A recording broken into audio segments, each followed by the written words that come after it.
નમસ્કાર દોસ્તો, the farmer ચેનલમાં તમારું સ્વાગત છે। દેશ, દુનિયા અને ગુજરાતના તાજા, મોટા અને સૌથી મહત્વપૂર્ણ સમાચાર જાણીએ તે પહેલા ચેનલમાં નવા હોય તો ચેનલને જરૂરથી સબસ્ક્રાઇબ કરી અને વિડીયોને લાઇક કરી દેજો।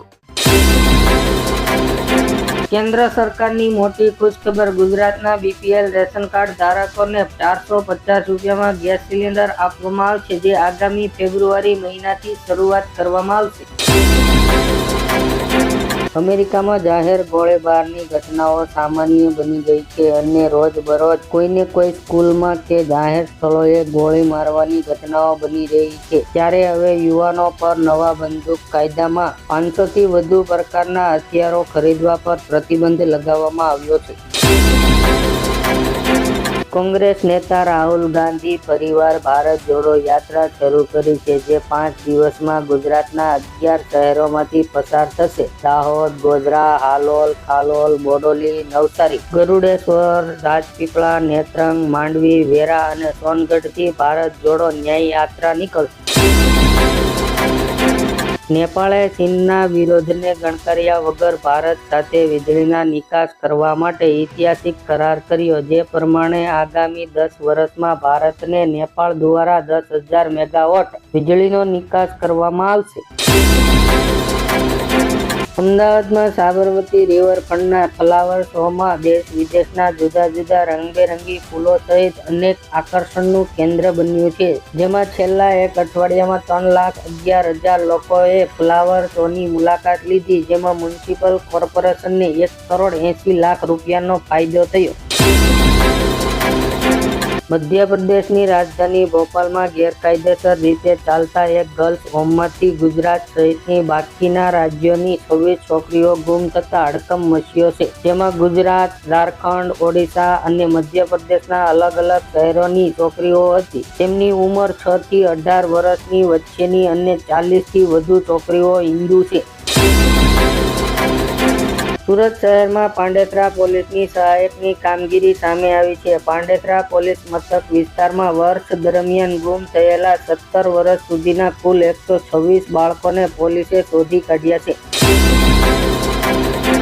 દાંતા તાલુકાના કેસરપુરામાં આદિવાસી વિસ્તારમાં મતદાન જાગૃતિ સાથે પ્રાકૃતિક ખેતીવાડીની જાગૃતિ માટે NSSનો 7 દિવસનો કેમ્પ શરૂ કરવામાં આવ્યો।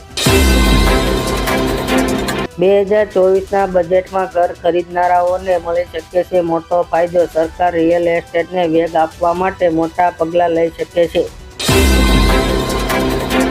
દિવસે ને દિવસે દીપડાની દહેશત વધતી જોવા મળી રહી છે। તેવામાં રાજકોટ શહેર તેમજ આજુબાજુના વિસ્તાર જસદણ, ધોરાજી અને જેતપુર પંથકમાં દીપડાઓ જોવા મળી રહ્યા હોવાની ફરિયાદો સામે આવી છે। તેવામાં વન વિભાગ અધિકારીઓએ જણાવ્યું હતું કે રાજકોટ જિલ્લામાં 40 જેટલા દીપડાઓ છે, પણ હજુ સુધી એ સામે નથી આવ્યું કે દીપડા દ્વારા મારણ કરવામાં આવ્યું છે। કેન્દ્ર સરકાર દ્વારા ખેડૂતોને આર્થિક સહાય આપવા માટે અનેક પ્રકારની યોજનાઓ ચલાવવામાં આવી રહી છે। આમાંની એક યોજના PM કિસાન સન્માન નિધિ યોજનામાં વાર્ષિક 6,000 રૂપિયાની સહાય કરવામાં આવે છે, જેમનો 16મો હપ્તાની રકમ મળતી માહિતી મુજબ ફેબ્રુઆરી અને માર્ચ વચ્ચે ખેડૂતોના ખાતામાં જમા કરવામાં આવશે। દેશમાં કોરોનાના કેસ સતત વધી રહ્યા છે। કેન્દ્રીય સ્વાસ્થ્ય મંત્રાલય દ્વારા બહાર પાડવામાં આવેલા બુલેટિન મુજબ છેલ્લા 24 કલાકમાં દેશમાં 761 કોરોનાના દર્દીઓ મળી આવ્યા છે અને 12 લોકોના મોત થયા છે। હાલમાં દેશમાં કોરોનાના સક્રિય કેસોની સંખ્યા 4,334 છે। RBIએ ગુજરાતની 5 સરકારી બેંકો પર નિયમોનું યોગ્ય રીતે પાલન ન કરવાના બદલે ભારે દંડ ફટકાર્યો। RBIએ સહકારી બેંકો પર 50,000 રૂપિયાથી લઈને 5 લાખ સુધીનો દંડ ફટકાર્યો।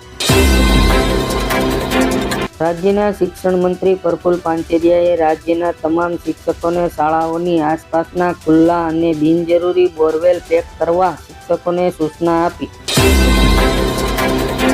રશિયાના પ્રમુખ પુતિને વિદેશીઓને ખાસ ઓફર કરી છે કે યુક્રેન સાથે યુદ્ધ લડો અને રશિયાની નાગરિકતા મેળવો, સાથે 100 ગણો પગાર પણ આપવામાં આવશે। વિપક્ષની બોલતી બંધ, ઈવીએમ મશીનમાં કોઈ ખામી નથી, ચૂંટણી પંચે કોંગ્રેસનો પત્ર ફગાવી દીધો અને કહ્યું આમાં નવું કંઈ નથી।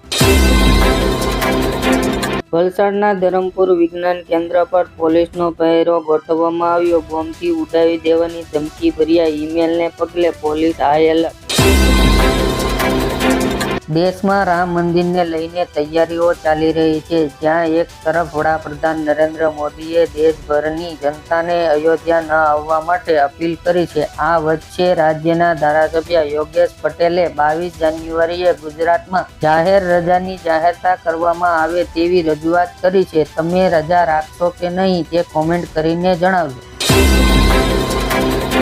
રાજ્યમાં અકસ્માતોને રોકવા માટે નાના બાળકો દ્વારા વાહન ચલાવવા પર સંપૂર્ણ પ્રતિબંધ મૂકવાનો નિર્ણય લેવામાં આવ્યો. જો 18 વર્ષથી ઓછી ઉંમરના કિશોર કે કિશોરીઓ મોટરસાયકલ, સ્કૂટર અથવા કાર ચલાવતા જોવા મળશે તો વાહન માલિક અથવા બાળકોના વાલીને 3 વર્ષ સુધીની કેદ અને 25,000 રૂપિયા સુધીનો દંડ થશે. સુરતમાં આમ આદમી પાર્ટી દ્વારા ઉગ્ર વિરોધ પ્રદર્શન કરવામાં આવ્યું છે. કાપોદ્રા વિસ્તારમાં બરોડા પીસ્ટેજ પાસે આમ આદમી પાર્ટીએ રાજસ્થાનમાં અપાતા 450 રૂપિયા ગેસ સિલિન્ડર અને મહિલા સન્માન નિધિને લઈને સરકાર સામે સૂત્રોચ્ચાર પ્રદર્શન કર્યું. સુરત પોલીસે સીસીટીવી કેમેરાના ઉપયોગથી 1.5 વર્ષમાં 49 જેટલા લોકોને આપઘાત કરતા બચાવ્યા.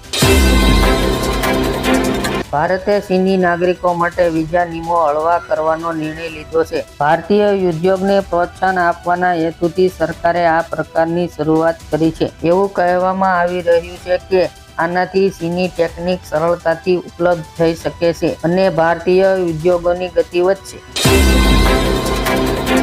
ગુજરાતની તમામ સરકારી યુનિવર્સિટીઓમાં એડમિશન હવેથી ઓનલાઈન થઈ શકશે. વિદ્યાર્થીઓ માટે એડમિશન માટે કોમન પોર્ટલની આજથી શરૂઆત કરવામાં આવી છે. વિદ્યાર્થીઓએ માત્ર પોતાના ડેટા જ અપલોડ કરવાના રહેશે.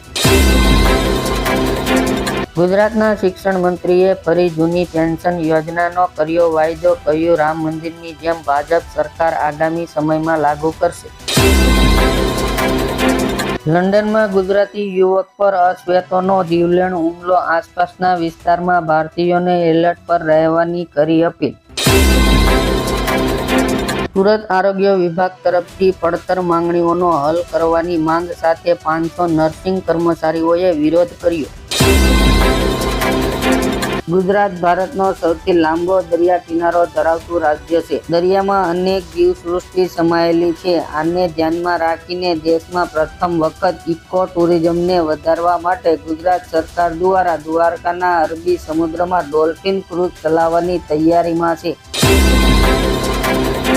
ખેતી માટે ગુજરાત સરકાર દ્વારા વિવિધ યોજનાઓ ચલાવવામાં આવી રહી છે. ખેડૂતોના પાકના રક્ષણ માટે વન્ય પ્રાણીઓ દ્વારા થતી હેરાનગતિ દૂર કરવા માટે ખેડૂતોને કાંટાવાળા તારની વાડ બનાવવા માટે ખાસ સહાય આપવામાં આવે છે. આ યોજનાના અંતર્ગત એક સાથે 5 ખેડૂતો લાભ લઈ શકે છે. તેમાં રનિંગ 200 મીટર અથવા ખર્ચના 50% બેમાંથી જે ઓછું હોય તે પ્રમાણે સહાય આપવામાં આવશે.